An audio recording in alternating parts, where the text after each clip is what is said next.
Assalamualaikum Bere, selamat datang kembali di Guru Gembel Channel. Bere tentu saja mengetahui lagu Kereta Api.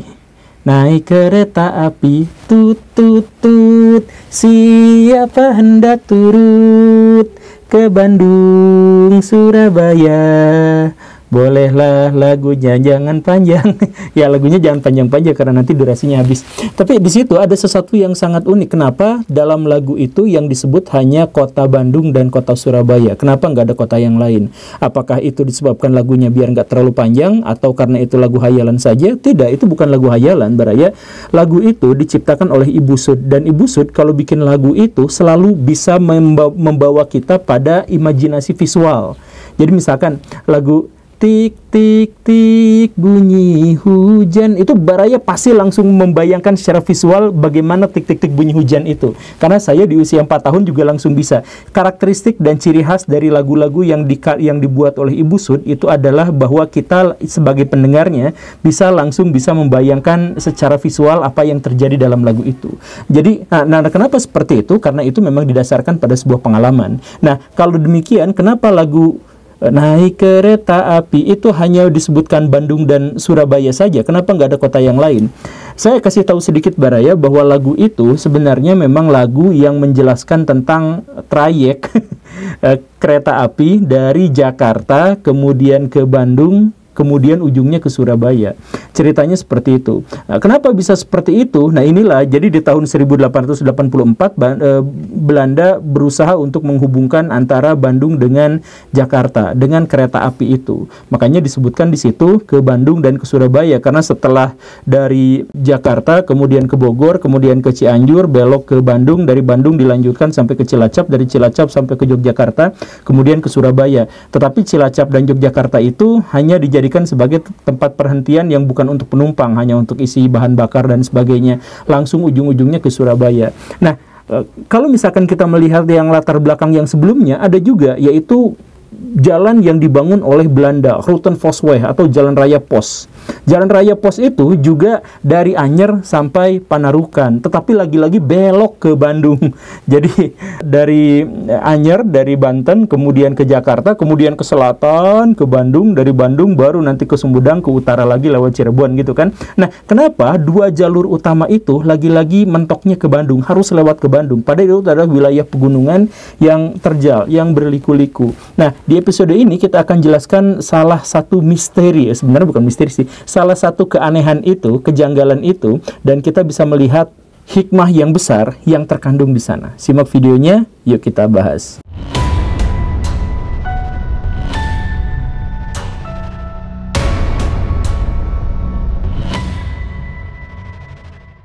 Pada tahun 1629, Mataram di bawah pimpinan Sultan Agung mengirimkan ekspedisi militer dalam skala yang cukup besar, melibatkan puluhan ribu orang menyerang benteng VOC di Batavia. Serangan itu adalah serangan kedua setelah tahun sebelumnya gagal total, gara-gara kalah persenjataan.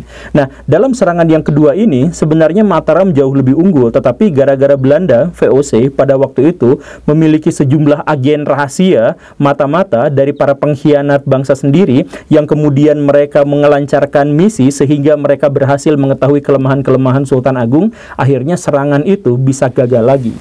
Tetapi walaupun serangan itu gagal dan Mataram pada akhirnya juga tidak lagi melakukan serangan-serangan berikutnya karena kerugian yang besar, Belanda pada waktu itu juga akhirnya tidak bisa tidur dengan nyenyak. Salah satunya adalah karena bisa saja Mataram melakukan serangan berikutnya, atau ada koalisi-koalisi Mataram yang melakukan serangan berikutnya. Karena bagaimanapun salah satu di antara dua komandan dari Mataram itu namanya adalah Adipati Ukur, yang dari mana berasalnya? Adipati itu namanya sudah diketahui bahwa itu artinya adalah bupati, penguasa wilayah. Ukur, nah Ukur itu di mana? Setelah dicari ke sana ke sini, akhirnya ditemukan bahwa yang dimaksud dengan Ukur itu adalah wilayah yang agak luas, wilayah administrasi pemerintahan yang pusatnya, yang dikenalnya itu adalah di daerah Krapyak, pertemuan antara Sungai Cikapundung dengan Sungai Citarum. Nah, di situ ada sekitar 10 sampai 30 rumah yang ada di sana dengan jumlah populasi manusia paling maksimal itu sekitar 150 orang. Orang-orang Belanda pada waktu itu berpikir kalau misalkan Adipati Ukur yang menyerang kami di Batavia adalah menguasai wilayah ini, bagaimana ceritanya wilayah ini memasok logistik dan persenjataan untuk melawan VOC. Kan jumlahnya di sini juga orang-orangnya sangat sedikit dan semuanya sipil, bukan militer. Nah, akhirnya Belanda muter-muter ke sana, nyari wilayah-wilayah di sana yang diperkirakan adalah kantung-kantung militer tersembunyi, tetapi tidak pernah ditemukan. Bandung atau Krapyak atau Ukur pada waktu itu masih hutan belantara, masih banyak dinosaurus, banyak macan, banyak beruang, banyak tirek, ikan paus biru, apa segala rupa numpuk di sana, sehingga diperkirakan memang tidak mungkin ada sejumlah besar pasukan yang bisa bermukim di sini atau dijadikan tempat oleh pasukan dalam jumlah yang besar untuk beristirahat di sini. Akhirnya apa? Akhirnya Belanda kembali ke Batavia dan kemudian sekitar 1 abad kemudian lah, sekitar 80 sampai 90 tahun kemudian barulah Belanda mengirimkan 1 atau 2 kapten untuk bisa mengawasi wilayah Ukur yang dimaksud itu. Nama kaptennya itu adalah Ari Top. Ini beneran ya. Namanya adalah Ari Top. Nggak tahu siapanya Nurdin M. Top, tapi dia akhirnya menjelajah wilayah Bandung, kemudian memberikan pelaporan-pelaporan dan sebagainya. Nah, dari Ari Top ini, akhirnya Belanda juga menemukan bahwa wilayah di sini itu adalah wilayah yang sangat strategis dalam hal penyuplai suplai makanan, penyuplai suplai logistik gitu. Karena wilayahnya dikelilingi oleh gunung, tanahnya sangat subur. Seandainya tanah ini bisa dikelola dengan baik, kemudian menjadi sebuah pemukiman, maka ini adalah wilayah yang sangat ideal. Susah diserang dan cukup terpencil, terlindung oleh hutan belantara yang sangat menyesatkan, tetapi kalau misalkan sudah dijadikan sebagai alat oleh Belanda, itu tentu saja adalah sesuatu yang sangat bagus. Maka Belanda kemudian berpikir gimana caranya untuk bisa memanfaatkan tanah ini. Subur iya, tapi terpencil iya. Kalau misalkan menggunakan sumber daya Belanda untuk bisa mengelola ini, biayanya sangat mahal. Tapi kan Belanda tuh pinter. Apa yang dilakukan? Belanda nyari congtipau untuk ditempatkan di wilayah Bandung. Apa itu congtipau? Congtipau itu bahasa slang yang dari bahasa Cina entah apa gitu, kemudian dipelesetkan sama orang Belanda, sama orang pribumi, sehingga namanya congtipau. Congtipau inilah yang menjadi awal mula dari kata tipu. Tipau jadi tipu, jadi penipu. Nah, Belanda mengumpulkan para koruptor, para penipu, apa segala rupa yang jelek-jelek kayak gitu untuk ditempatkan di wilayah Ukur atau Krapyak atau Bandung itu. Kenapa seperti itu? Karena penipu itu emang ngeselin, jadi ditempatkan di Bandung. Kalau misalkan mereka mati, ya syukur, karena itu tempat pembuangan. Tetapi kalau mereka bertahan hidup, maka mereka akan terpaksa mengelola wilayah itu, membuka lahan di situ, hutan-hutan dibabat untuk jadi lahan pertanian agar mereka bisa bertahan hidup. Itu kan pikiran Belanda. Jadi sebagai pembuka, sebagai perintis, nggak usah mengeluarkan biaya yang cukup besar, cukup menggunakan congtipau itu untuk bisa mengelola. Dan benar, 3 orang congtipau pertama yang dikirimkan ke wilayah Ukur itu adalah para koruptor, para penipu, tetapi belum 5 tahun dia dibuang di situ, dia langsung menjadi kaya raya. Gara-gara apa? Gara-gara bisnis kopi. Jadi hutan dibabat, kemudian ditanami kopi, kemudian apa segala rupa, dan akhirnya mereka menjadi saudagar yang kaya raya. Orang pribumi di sana ternyata jadi babunya juga di sana. Nah, sukses para congtipau ini atau tukang tipu ini akhirnya membuat orang-orang Belanda yang bahkan bukan para penipu dan koruptor itu ikut datang ke sana. Ada yang pengen bikin lahan perkebunan kopi, ada yang pengen buka lahan perkebunan ini itu dan sebagainya, termasuk teh, akhirnya berdatangan ke sana. Dan benar, tanah Bandung yang sangat subur, rakyat yang mudah dieksploitasi, kemudian sumber daya yang melimpah ruah di sini, dan lain sebagainya, itu benar-benar nyaman, sampai disebut sebagai surga yang tidak dikenal pada waktu itu. Berdatanganlah orang-orang Belanda datang ke sana sampai sekitar 100 rumah. Dan akhirnya apa? Orang-orang di sana semuanya jadi bos. Karena orang-orang pribumi dari pedesaan itu semuanya datang ke sana hanya untuk ngelamar jadi babu dan jadi pegawai di sana. Pegawai bagi orang-orang Belanda. Belanda akhirnya di sana makin besar dan memiliki populasi yang cukup memadai. Tetapi itu ya stuck aja di situ sebenarnya sampai akhirnya terjadi sebuah kerusuhan besar di Eropa, yaitu Napoleon mengobrak-abrik benua itu. Tahun 1803 pecah perang koalisi ketiga atau perang Napoleon, di mana Napoleon itu nyerang ke sana ke sini sampai akhirnya terjadi di wilayah-wilayah kolonial itu terjadi perebutan yang besar. Jadi orang-orang Inggris ngintip di mana wilayah-wilayah yang dikuasai oleh Prancis, dan begitupun sebaliknya orang Prancis mencoba untuk menteror wilayah-wilayah yang dimiliki oleh Inggris. Salah satunya adalah wilayah Pulau Jawa. Yang Pulau Jawa itu kan sebenarnya adalah tanah jajahan Belanda atau tanah jajahan VOC lah ya. Nah, tetapi VOC itu dan Belandanya itu sudah ditaklukkan oleh Napoleon pada tahun 1804, sehingga wilayah Jawa otomatis menjadi milik Prancis. Dan karena itu, maka orang-orang Inggris yang ada di Malaysia mencoba untuk memikirkan bagaimana cara menaklukkan Pulau Jawa gitu. Dan ini ketahuan tentu saja sama orang-orang Prancis, maka orang Prancis kemudian mengirim seorang yang sangat legendaris di Indonesia, namanya adalah Izeeren Maarschalk Herman Willem Daendels gitu ya. Nah, Izeeren Maarschalk ini lucu karena Irezen sama orang pribumi di Indonesia diganti namanya jadi Raden. Maarschalk itu diganti jadi Mas Galak gitu. Kan sebenarnya Izeeren Maarschalk itu adalah sebuah nama yang diberikan oleh Napoleon untuk Daendels, yang artinya itu adalah marskal besi atau marskal baja gitu. Karena kehebatan Daendels dalam perang gitu. Tetapi sama warga pribumi yang orang Jawa khususnya itu dikatain sebagai Raden Mas Galak. Ya karena memang galak luar biasa, sebenarnya itu tegas dan relatif sewenang-wenang. Nah, karena tujuan dari Herman Willem Daendels datang ke Jawa itu adalah untuk mempertahankannya, maka Daendels kemudian berpikir bahwa untuk bisa mempertahankan wilayah ini, satu, saya harus bikin gudang senjata.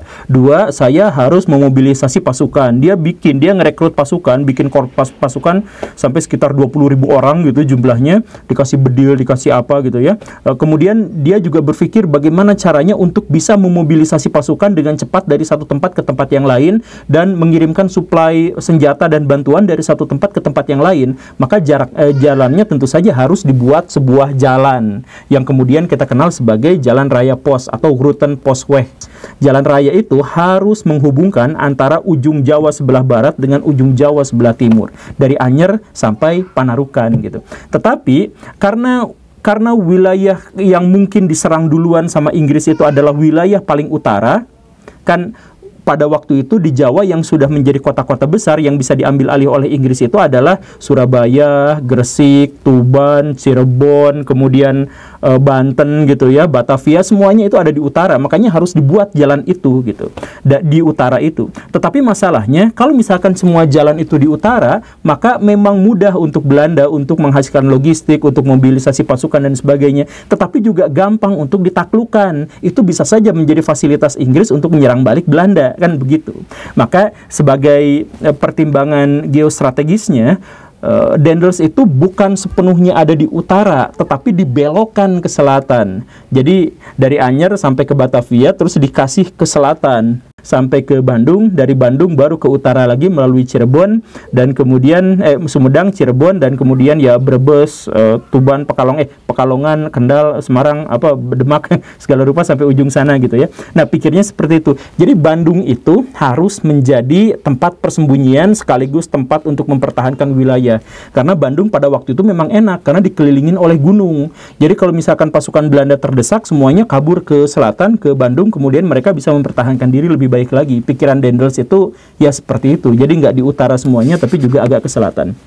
Nah, karena itulah maka Daendels berpikir bahwa di Bandung ini harus dibangun sebuah kota. Dicari-carilah ada nggak wilayah pemukiman yang sudah ada. Ternyata sudah ada yang tadi itu, yang sama Kapten Top itu, Ari Top itu. Sudah ada, tetapi ada di pertemuan antara Sungai Cikapundung dengan Sungai Citarum. Kata Daendels, gak enak kalau misalkan di sini, gak cocok. Karena apa? Karena pertemuan antara dua sungai itu bisa berpotensi banjir. Apalagi ketika Daendels kemudian lihat sekeliling, Bandung kan dikelilingin sama gunung. Kalau misalkan nanti hutan-hutan sudah berganti jadi pemukiman, banjir akan terjadi dan wilayah ini pasti tenggelam. Maka kata Daendels, jangan sampai bikin pemukiman di sini. tapi geserkan 11 km ke utara, langsung didekatkan dengan Jalan Raya Pos atau Rutenfosweg itu. Maka didirikanlah kota Bandung tahun segitu ya, tahun 1810-1811.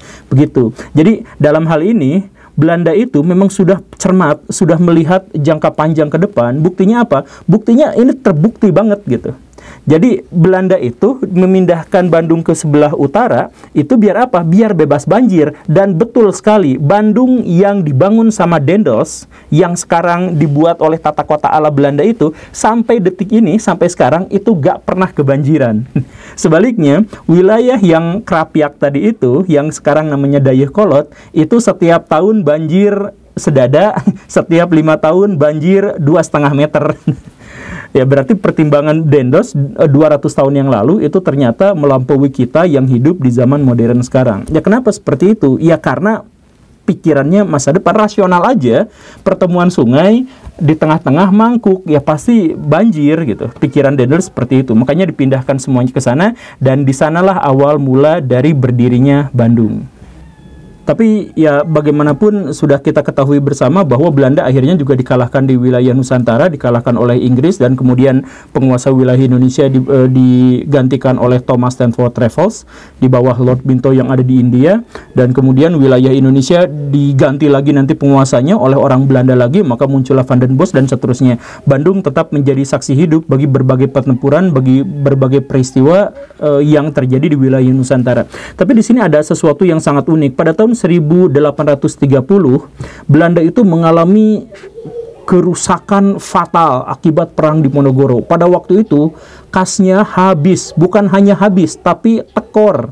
Karena memang perang itu benar-benar merampas semua yang dimiliki oleh Belanda. Baik mental, finansial, tentara, dan sebagainya. Wah, benar-benar parah lah perang di Ponorogo itu. Nah, pada waktu itu, Belanda sebagai pemenang perang mikir gimana caranya untuk mengisi kembali kas yang kosong. Akhirnya diliriklah wilayah Priangan ini, diliriklah wilayah Bandung ini. Dan kemudian datang Van den Bosch, kemudian Van den Bosch bikin sebuah peraturan yang kita kenal sebagai tanam paksa. Sebenarnya nama aslinya itu adalah Kulturstelsel. Nggak ada paksaan-paksaan, nggak ada. Jadi Jawa Tengah, Jawa Timur buat penghasil tebu, sedangkan Jawa Barat khususnya Priangan itu untuk menghasilkan kopi dan teh. Nah, dari usaha Kulturstelsel ini, akhirnya Belanda dapat keuntungan hanya dari kopi saja ya. Dari kopi saja itu menghasilkan sekitar 22 juta gulden. Jadi pas beres perang di Ponorogo, Belanda itu tekor atau habis uangnya, kerugian perangnya sekitar 20 juta gulden. Tetapi dalam 1 tahun yang dihasilkan oleh kebun kopi di Priangan itu 22 juta gulden. Jadi dalam 1 tahun itu lunas semuanya, bahkan masih berlebih 1, dan itu baru kopi saja. Ini menunjukkan keberhasilan yang sangat luar biasa dari Kulturstelsel. Pikirannya yang dikembangkan oleh Van den Bosch. Tetapi di sini pada akhirnya Kulturstelsel mengakibatkan banyak rakyat Indonesia, maaf ya, mati kelaparan. Karena apa? Ya korupsi. Jadi dulu pas zaman Daendels bikin kerja rodi, 30.000 orang Jawa disuruh jadi kuli bikin jalan. Sebenarnya dibayar, tapi bayarnya lewat bupati. Sama bupatinya nggak dikasihin ke rakyat. Akhirnya kerja rodi itu banyak yang membuat meninggal kuli-kuli dan rakyat Indonesia. Sekarang pas zaman tanam paksa, sebenarnya Belanda juga dalam aturannya di atas kertas itu sebenarnya itu akan memberikan keuntungan buat para petani, karena yang dipakai oleh Belanda itu hanya 1/5 tanahnya dan bibitnya semuanya dari Belanda, dan bebas pajak dari situ, dan kemudian kalau misalkan rugi maka Belanda yang tanggung, kalau untung itu adalah untuk rakyat dan sebagainya. Pokoknya mah aturan-aturan Kulturstelsel itu sebenarnya gak jahat gitu, cuman gara-gara dikorupsi baik untuk sama rakyat, sama Bupati Pribumi maupun sama ya itu, makanya akhirnya Belanda mendapatkan keuntungan yang sangat besar, sedangkan rakyat Indonesia banyak yang mati kelaparan. Demak, Grobogan itu sampai belasan sampai puluhan ribu orang yang meninggal gara-gara Kulturstelsel itu. Ya, tapi intinya mah pada waktu itu sejak banyak sekali wilayah-wilayah di Bandung itu yang dijadikan perkebunan kopi dan teh, maka semakin banyak orang-orang Belanda yang datang ke wilayah Bandung ini. Dan bahkan kemudian ditambah lagi dengan sama orang Belanda itu, saya mohon maaf ya, di sebelah baratnya stasiun kereta api itu dibangun tempat prostitusi. Salah satunya adalah Saritem. Ya, di situ perempuan-perempuan Bandung yang cantik itu ditempatkan di situ, kemudian untuk melayani para pengusaha yang akan datang yang turunnya di wilayah stasiun Bandung gitu. Makanya sejak saat itulah Bandung kemudian disebut sebagai kota kembang, karena banyak perempuan-perempuan cantik. Jadi kembang yang dimaksud itu, saya mohon maaf ya, Bandung kota kembang, kembang yang dimaksud itu bukan bunga-bunga itu yang bermekaran, tetapi perempuan-perempuan yang paling cantik yang disediakan untuk para pengusaha Belanda. Saya mohon maaf, tapi akhirnya Bandung akhirnya menjadi semakin banyak, semakin itu, bisnis kopinya juga semakin luas. Kalau misalkan Baraya datang ke Bandung, lihat aja itu ada kantor wali kota. Nah, kantor wali kota itu dulunya gudang kopi, segede gitu gudang kopinya, gimana keuntungan Belandanya gitu. Dan sejak saat itulah makin banyak, dan penduduknya makin banyak, orang Belanda makin banyak, penduduk lokal juga makin banyak, tetapi kemudian Belanda bikin segregasi. Jadi orang-orang Belanda ditempatkan di utara, yang indah, yang banyak taman, yang jalannya besar-besar, yang bebas banjir dan sebagainya, sedangkan yang selatan untuk penyuplai bagi babu, bagi centeng, bagi budak-budak orang Belanda, itu disimpannya di selatan Bandung, di wilayah yang banjir, wilayah yang kumuh dan sebagainya. Bahkan sampai detik ini kalau misalkan Baraya melihat sebelah utara Rutenfosweg, wilayah Bandung itu lebih elit, lebih bagus, lebih banyak bangunan-bangunan Belanda, lebih banyak pusat-pusat pendidikan, lebih banyak taman dan sebagainya. Sedangkan wilayah selatan Rutenfosweg atau sekarang jadi selatan jalan kereta api itu lebih kumuh, lebih sering banjir dan sebagainya. Sampai sekarang itu masih dipertahankan sama kita gitu. Ya, tapi sebenarnya saya mau cerita lebih panjang lagi, tapi sudah ngelihat waktu udah terlalu panjang banget, jadi kapan-kapan nanti kita bahas lanjutannya. Tetapi saya di sini hanya ingin menjelaskan bahwa sejarah kota Bandung itu memberikan kita pelajaran bahwa Belanda bisa maju karena mereka berpikiran tentang masa depan, progresif. Sedangkan orang kita, orang pribumi itu gak maju-maju karena apa? Karena ketika Belanda berpikir bagaimana caranya menyelamatkan masa depan anak cucu mereka, masa depan, orang-orang kita berusaha untuk menggali kuburan leluhur kita untuk dijadikan kebanggaan dan bahan pamor. Jadi kenapa kita miskin apa sebenarnya? Kata siapa? Dulu leluhur kita kan maju-maju. Nah, jadi leluhur kita dijadikan objek agar kita bisa maju, agar kita bisa dilihat maju. Sedangkan orang-orang Barat, orang-orang Belanda memprioritaskan dan memproyeksikan dan meramalkan dan kemudian merencanakan masa depan untuk anak cucunya. Dari situlah akhirnya kita tahu siapa yang maju dan siapa yang berflower. Kembang yang tadi itu kembang.